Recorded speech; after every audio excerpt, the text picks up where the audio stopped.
The David Pakman Show at davidpakman.com.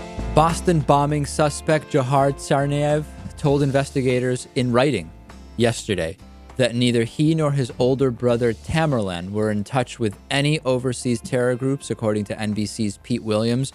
Two U.S. officials, speaking on the condition of anonymity, backed Williams' report that the suspects were not involved with any Islamic terrorist groups. This was all started when NBC tweeted this last night. NBC also reported that Dzhokhar told authorities in writing that he and his brother discovered instructions for bomb making on the internet. I want to talk about that, Louis, but also to also follow up about the Mirandizing of Dzhokhar Tsarnaev. It was initially reported that he would not receive or might not receive a Miranda warning. He was reportedly read Miranda rights after a delay yesterday at his hospital bed. And so when they say we acted alone and we just looked up information on the internet for how to make the bombs, on the one hand, what reason does he have to lie at this point? On the other hand, why would a terrorist tell the truth, right? I mean, you have to question it, I think. My only thing is like a logistical thing. I searched around for how to make, and I was scared. I hope I don't now get a visit from the FBI for looking this stuff up, because we know that they can look this stuff up. But I searched around how to make a pressure cooker bomb, how to make homemade bombs, so on and so forth. You could conceivably put something together, but without extensive testing, and there's no real evidence that they did at least extensive testing, because there would have been reports of bombs blowing up and police would have shown up. Unless they went somewhere remote. Unless they went somewhere really remote. I don't know. It's just, I'm just not sure, you know, and not that it's here or there, but it's just kind of what I was thinking about. In other words, is it believable that without any noticeable significant tests of something they'd learned to do on the internet, they would just do it?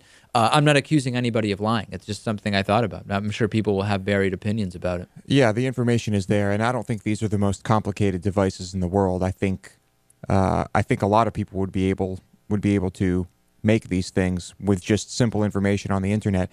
And I mean, they say they acted alone, and I'm sure with the logistics of the bombing and the device making that they probably did. But where did that idea come from? They say they were self-radicalized.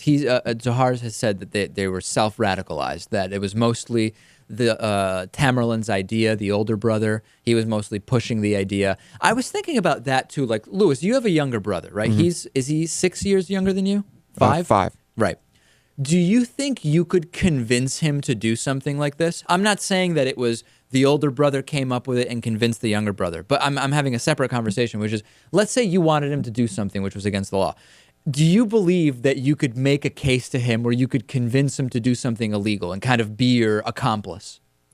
Not something like this. You don't think so? But if I convinced him to go egg someone's car with me, yeah, maybe. You could probably do something like that. Natan, I'm 2.5 years older than you. Could you imagine a situation where you allow yourself to be convinced by me to carry out something, right? I mean, in other words, what type of thing could you really be convinced to do?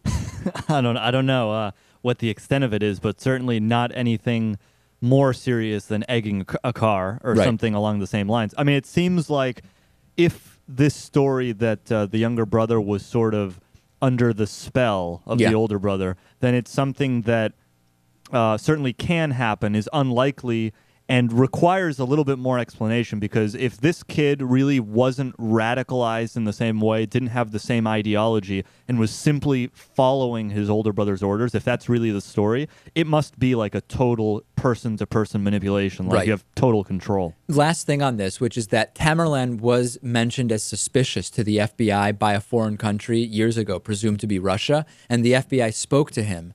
And then after all that, the argument now is this had nothing to do with anyone else at all, period. For whatever reason, Russia thought this guy was suspicious. So it would imply at some point there was some connection with someone. And again, we don't know all the facts yet, but just as I read the statements made by Dzhokhar, these are the things I thought about. Right. I think it's highly unlikely that someone else overseas would be aware of this person if they themselves became self-radicalized over there. And I mean, how would the country become aware of that? I mean, clearly we didn't become aware of it. No question.